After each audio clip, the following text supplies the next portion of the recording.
Cheryl Crazy Bull, welcome to the ICT Newscast. Q. Donald Trump in the fiscal year 2026 budget has proposed cutting tribal college funding by up to 90%. When did you first hear about this? Well, we expected some cuts to be proposed when the skinny budget was released a few weeks ago, but of course we heard about it as soon as the budget came out. I think that there's a real misunderstanding or a lack of knowledge about the important role that tribal colleges play in education and in communities. So really disappointed because it feels like a fight we shouldn't have to have. Kevin Aberesk was at Haskell University last week. Let's see what he found out. I guess the students and the employees as well have been walking on eggshells knowing that we're kind of hanging by a thread out here. Kind of not in the know. I think it's a ridiculous request to cut off funding because these institutions, they help out a lot of Native Americans that can't really afford bigger colleges right now. I don't know what's going to happen with our funding.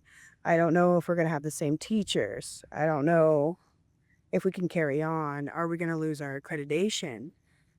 Between 10 and 12% of all Native students that go to college go to a tribal college. So that's pretty significant given that you're talking, 34, 35 institutions. And to have that many Native people have access to post-secondary education, which could be everything from a vocational, certificate to a master's, and in the case of one of our institutions, a doctorate.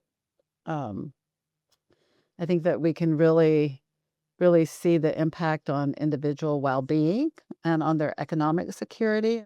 And what kind of impact do you think TCUs have on the communities they're in as a whole? Yeah, so I think there's increasingly evidence that Native communities are also rural communities.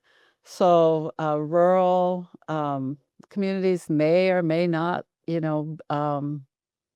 have exclusively American Indian or Alaska Native peoples in them.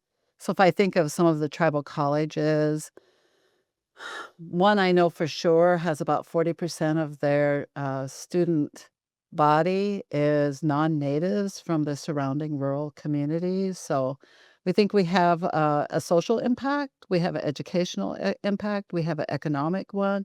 We bring a lot of infrastructure, a lot of employment. So we know that our impact is pretty significant from a rural perspective as well. If these cuts are to happen, what kind of impact do you think this will have on TCUs? Well, I think TCUs are extremely at risk. If you are a tribal college, you could be getting 40 to 90% of your funding from federal funds. Tribal colleges are heavily dependent on the operational funds that come from the Bureau of Indian Education. So you could be talking, the loss of faculty, the loss of programs that are supported by those faculty. The value of education is often lost in this debate about funding. The true value of education being both the opening up of your access to skills that can give you a career pathway, but also just the broader knowledge that you have as a human being. So you're more likely to be in better health, to have more skills, to take care of your home. You're more likely to be a responsive citizen. So, I think emphasizing education and the various ways that we can value it and have good outcomes from it is real important right now, because I know many in the United States think that education doesn't have a value, but we in the Native community, we know it does. I'm actually at a big convening of tribal colleges right now.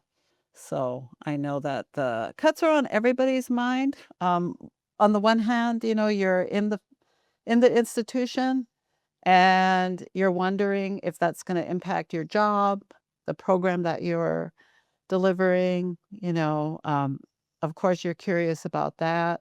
You're a student. You're wondering if your financial aid is going to be intact, or because of all the concerns about Pell cuts, or if your institution is going to make it through this. So I think so. At the same time, we are really good at focusing on how to be responsive and how to take responsibility during times of crisis and finding strategies and ways that we can address it. Thank you so much for joining me on the ICT Newscast. Thank you.